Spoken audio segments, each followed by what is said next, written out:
नाव में आकर देखा तो नाव पानी में ऊंची उठी हुई थी, क्योंकि जब वजन होगा तो नाव पानी के थोड़ा सा अंदर होगी, और जब उठी हुई थी तो उन्होंने कहा कि ये तो घास फूस आदि है।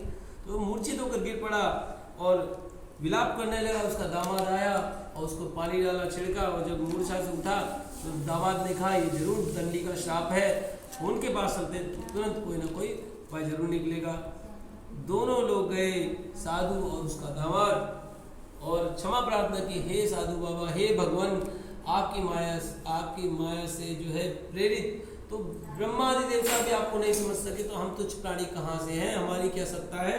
आप हमको जो है आपको हम प्रणाम करते हैं और आप हमारे अपराधों को क्षमा करें और नौका में जो है पहले के समान धन भर दे। भगवान ने कहा तथास्तु। और उसके बाद जैसे नाव को धन से परिपूर्ण देखा तो साथ ही उसे वहां पर भगवान को तुरंत पूजन किया, और पूजन करने के बाद अपने नगर के निकट पहुंचा और साथियों सहित दूत को घर भेजा। दूत ने साधु के घर जाकर उसकी स्त्री को नमस्कार कर कहा। साधु ने अपने दामाद से इस नगर के दूत ने संदेश बोला कि जो है साधु और दामाद आपके नगर के समीप आ गए हैं, आप तैयारी कर लीजिए दर्शन की। तो पति ने तो वहां पर जो है उसकी पत्नी ने बड़े हर्ष के साथ भगवान का पूजन किया। पुत्री से कहा मैं अपने पति के दर्शन को जाती हूँ, तू कार्य पूर्ण कर और प्रसाद को पाकर शीघ्र आ जाना। कलावती ने जल्दी जल्दी कार्य को विराम किया, प्रसाद को छोड़कर पति के पास आ गई। प्रसाद की अवज्ञा के कारण भगवान शक्तिदेव रुष्ट हो गए, उसके पति को नाव से पानी में डुबो दिया। नाव से भगवान का प्रसाद नहीं खाया और वहां पर डुबो दिया, इसका मतलब ये नहीं था भगवान प्रसाद हमारा अपमान क्यों कर दिया। इसका अर्थात दो अर्थ है, एक तो आप धर्म से अपने विमुख ना हो, दूसरा अर्थ ये है कि आपको जो भी प्रसाद है, आपके घर का भोजन हो या बाहर का भोजन हो या मंदिर का प्रसाद हो, कैसा भी प्रसाद, उसका आपको अवहेलना, उसका आपको अपमान नहीं करना चाहिए। जितना खाए थाली में, जितना भूख हो उतना ही लेना है, यानी कि भोजन को आपको बर्बाद नहीं करना है। ये कथा में तो बहुत भाव लिखा है, जीवन का सार है, जीवन को जीने की कला है। धर्म को कैसे आपको पालन करना है। धर्मो रक्षित रक्षिता, यानी कि धर्म का रक्षण करेंगे तो आपकी रक्षा होगी। धर्म रक्षित है तो आप भी सुरक्षित हैं। तो इसी तरीके से जो नाव से उसके पति को पानी में डुबो दिया। कलावती अपने पति को ना देख कर रोती हुई जमीन पर गिर पड़ी। इस तरह नौका को डूबा हुआ देख तथा कन्या को रोता हुआ देख साधु दुखी तो बोला, हे प्रभु, मुझसे या मेरे परिवार से जो भी त्रुटि हुई उसे क्षमा करें। उसके दीन वचन सुनकर सत्यदेव भगवान प्रसन्न हो गए। आकाशवाणी हुई, हे साधु, तेरी कन्या मेरे प्रसाद को छोड़कर आई है, इसलिए इसका पति अदृश्य हुआ है। यदि वह घर जाकर प्रसाद को पाकर लौटेगी तो इसके पति अवश्य मिल जाएंगे।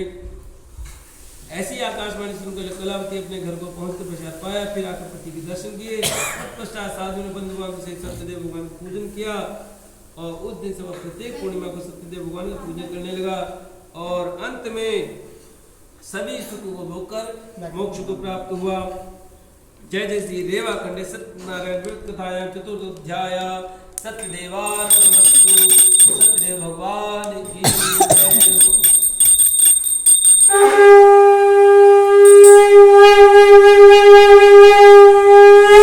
जय। सूत जी बोले, हे ऋषियों, अब मैं और भी कथा कहता हूँ, सुनो।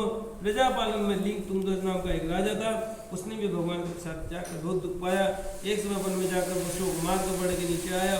बाद में ग्वालों को भक्तिभाव के साथ बांधव से सत्यनारायण जी का व्रत करते देखा। राजा देखकर भी अभिमानवश वहां पर नहीं गया, ना ही नमस्कार किया। जब ग्वालों ने भगवान का प्रसाद उसके सामने रखा तो प्रसाद को त्याग कर अपनी सुंदर नगरी को चला गया। जब वह अपने नगर को पहुंचा तो सब कुछ नष्ट पाया। वो जान गया कि यह सब भगवान के ने ही किया है।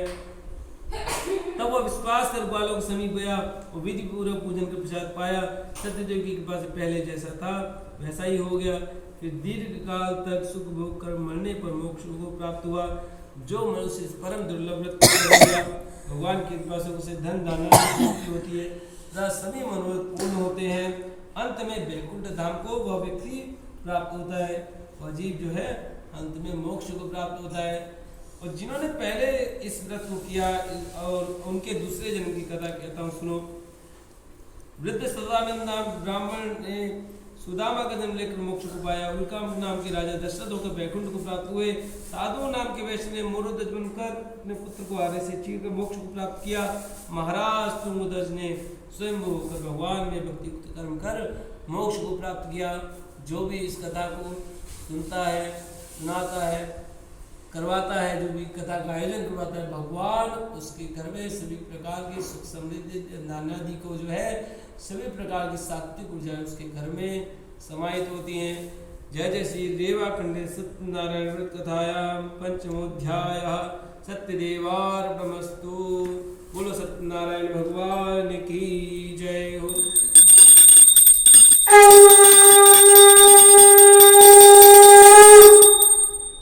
चलिए वो ईंटें रखिए, बेटा ईंट लाना तो लकड़ी की लगा दो।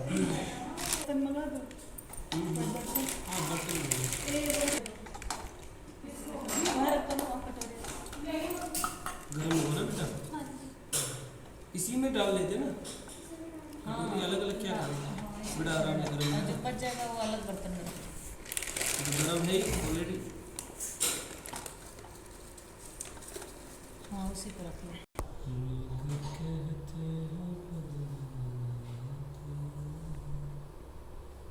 कौन सी क्लास में पढ़ते हैं आप? वीडियो ना मैसेज रहने दो, उसको थोड़ा सा हिला देना, इसको ऊपर वाला गैस बंद कर। जो कि हमारा छोटा है ना उसमें चलेगी। सब समझ जाए। ये लीजिए। छत तो काला हो जाएगा। देवानाम हवे कवे उत्तरा पितृणांजन उसमें विष्णु का में लाल फूल ले लीजिए, लाल। ओम गुम्यासर्व देवानाम हवे कवे उत्तरा पितृणांजन उसमें विष्णु का में नमो नमः।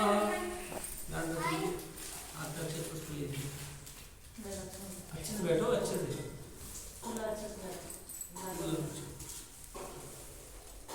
ओम मुखम, हाँ ध्यान करें नीचे तक। ओम मुखम यासर्व देवानाम हवे कवे उत्तरा पितृणांजन उसमें विष्णु का में नमो